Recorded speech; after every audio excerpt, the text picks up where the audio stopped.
Hello, my name is Jonathan Mendez. Here in class, we went ahead and tore down this diesel engine D722 3-cylinder. We went ahead and dismantled the whole engine, took out all the way down to the crank, checked the crank journals, checked the cam journals, get ahead and check the piston rings for clearance. We mic'd everything to make sure nothing was distortion or out of place. Went ahead and reassembled everything back together.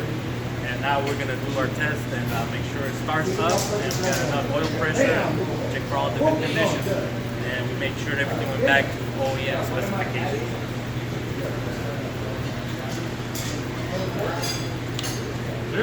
Clear.